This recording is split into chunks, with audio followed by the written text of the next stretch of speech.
Hi,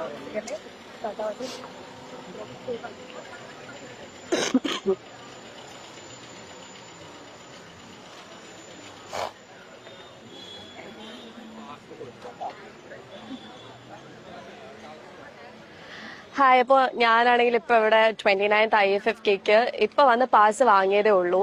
actually IFFK ആയിട്ടുള്ള ബന്ധം കുറച്ച് മുന്നേ തുടങ്ങിയതാണ്.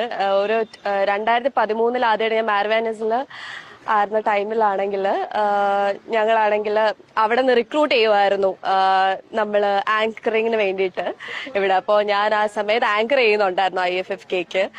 അപ്പോൾ ആ മെമ്മറീസ് ഒക്കെ ഭയങ്കര സ്പെഷ്യലാണ്. പിന്നെ ഞാൻ അത് കഴിഞ്ഞിട്ട് എപ്പോഴാണ് IFFK വന്നത്, 2014, പിന്നെ 2018 ഐ ഗസ്. അതായിരുന്നു എന്റെ അവസാനത്തെ IFFK ഓർമ്മ. അത് കഴിഞ്ഞിട്ട് ഇപ്പോഴാണ് IFFK വരുന്നത്. അപ്പോൾ ഇതുവരെ ഒരു മൂവീസും കണ്ടിട്ടില്ല.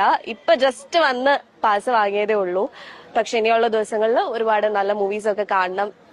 പിന്നെ ഫുൾ ഒരു ഫെസ്റ്റിവൽ മൂഡാണല്ലോ. നമ്മൾ സിനിമ ഇഷ്ടപ്പെടുന്ന ഒരുപാട് പേര് എല്ലാവരും ചേർന്ന് കൂടുന്ന ഒരു ഫെസ്റ്റിവൽ ആണല്ലോ IFFK.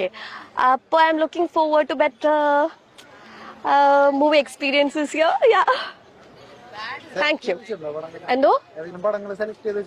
ഇല്ല, ഞാൻ സത്യം പറഞ്ഞ ഇപ്പൊ വന്ന് ഞാൻ പാസ് വാങ്ങിച്ചതേ ഉള്ളൂ. ഇനി വേണം കുത്തിയിരുന്നിട്ട് ഏതൊക്കെ പടങ്ങൾ കാണണം എന്നിങ്ങനെ സോർട്ട് ചെയ്യാൻ വേണ്ടിയിട്ട്. അതെ, പുതിയ വർക്ക് ഞാൻ ഇപ്പൊ തെലുഗുവിൽ ഒരു മൂവി ചെയ്തായിരുന്നു. അതിന്റെ ഷൂട്ടിംഗ് ഇപ്പൊ ജസ്റ്റ് തീർന്നതേ ഉള്ളൂ. അപ്പൊ അതിന്റെ റിലീസ് ഉടനെ കാണും.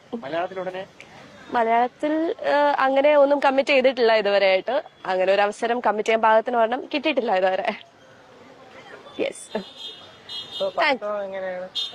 പഠിത്തം, എന്റെ പഠിത്തം ഇപ്പൊ ഞാൻ ഒരു പോസ് എടുത്തേക്കാണ്. എനിക്കിങ്ങനെ ഇടയ്ക്കിടയ്ക്ക് പോയി ഓരോ കോഴ്സുകൾക്കും ചേരുന്ന ഒരു സ്വഭാവമുണ്ട്. അപ്പോൾ ഇടയ്ക്ക് ഞാൻ ഇവിടെ ഇല്ലായിരുന്നു. ഞാൻ കാനഡയിൽ പോയിട്ട് സോഷ്യൽ സർവീസ് വർക്ക് പഠിക്കുമായിരുന്നു. അപ്പോൾ ഇനിയും പുതിയൊരു കോഴ്സ് പഠിക്കണം. എനിക്ക് സൈക്കോളജിയുടെ മാസ്റ്റേഴ്സ് ചെയ്യണമെന്ന് താല്പര്യമുണ്ട്. പക്ഷെ അടുത്ത വർഷം വല്ല ആയിരിക്കും, ഉടനെ കാണത്തില്ല. ഇടയ്ക്കിടയ്ക്ക് ഇങ്ങനെ ഗ്യാപ്പ് എടുക്കും. ഇല്ല, അത് അവളല്ലേ ഡിസൈഡ് ചെയ്യേണ്ട. അതിനെ പറ്റി ഞാൻ ഒന്നും പറയുന്നില്ല. എന്റെ രണ്ടും എടുക്കാമല്ലോ. പിന്നെ അങ്ങനെ എപ്പോഴും മൂവീസ് ഇല്ലാത്തതുകൊണ്ട് എനിക്ക് പഠിക്കേണ്ട സമയമുണ്ട്. അങ്ങനെ. Yes. Future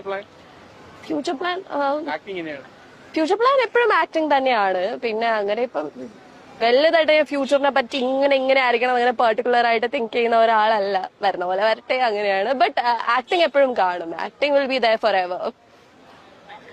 okay, thank U.